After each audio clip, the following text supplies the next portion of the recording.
ये तो सब जानते हैं कि सुबह उठना बेहद लाभकारी होता है, लेकिन क्या आप ये जानते हैं कि ब्रह्म मुहूर्त में उठना कितना चमत्कारी होता है? अगर आपने अपने जीवन में ये नियम बना लिया तो आपको तरक्की करने से कोई नहीं रोक सकता।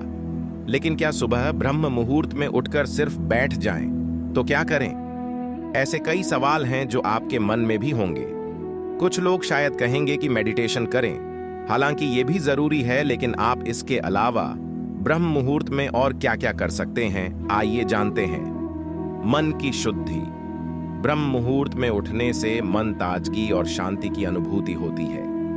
यह समय ध्यान करने और मन को स्थिर करने के लिए उत्तम माना जाता है, जिससे चिंताएं और तनाव कम होते हैं। शरीर को स्वस्थ बनाना। ब्रह्म मुहूर्त को जीवन का उत्तम समय माना जाता है, जिसमें वात दोष, आयुर्वेद में एक प्रकार का दोष का प्रकोप नहीं होता है। इस समय में उठकर व्यक्ति के शरीर में ऊर्जा का संचय होता है और शरीर स्वस्थ रहता है। ब्रह्मचर्य की पालना। ब्रह्म मुहूर्त को ब्रह्मचर्य की पालना के लिए सर्वोत्तम समय माना जाता है। इस समय में उठने से व्यक्ति का मन शुद्ध रहता है और सेक्सुअल इंपल्स कम होते हैं। सफलता के लिए उत्तम समय। ब्रह्म मुहूर्त को उत्तम समय माना जाता है नए कार्यों या परियोजनाओं की शुरुआत करने के लिए। इस समय में व्यक्ति का मन ताजगी भरा होता है और विचार शक्ति उच्च होती है, जिससे कार्य करने में सफलता मिलती है। ध्यान और प्रार्थना के लिए अनुकूल। ब्रह्म मुहूर्त में व्यक्ति का मन शुद्ध और शांत होता है, जिससे ध्यान और प्रार्थना में लगने में आसानी होती है। यह समय मन के साथ साथ आत्मा को नजदीक लाने के लिए भी महत्वपूर्ण है। समय का उपयोग।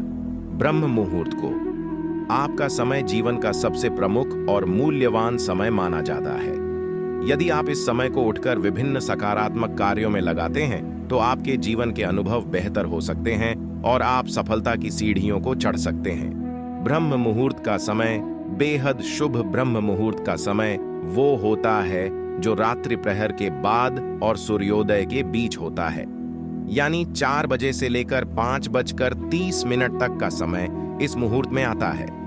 इस मुहूर्त में व्यक्ति कुछ विशेष कार्यों को कर जीवन की काया पलट सकता है। ब्रह्म मुहूर्त एक विशेष समय होता है जो सुबह के आसपास आता है, जब नई सूर्य की किरणें पृथ्वी पर पड़ने लगती हैं। यह समय मुख्य रूप से वैदिक ज्योतिष और आयुर्वेद में महत्वपूर्ण माना जाता है और इसे ध्यान और आत्म विकास के लिए अच्छा माना जाता है। तो आप अपने जीवन में एक छोटे से बदलाव से तेजी से सफलता की ओर अपना कदम बढ़ा सकते हैं। इसी तरह की और स्टोरी वीडियो के लिए आप ऑफिशियल माया लोक चैनल को सब्सक्राइब कर लें, क्योंकि आपको वीडियो का नोटिफिकेशन मिल सके।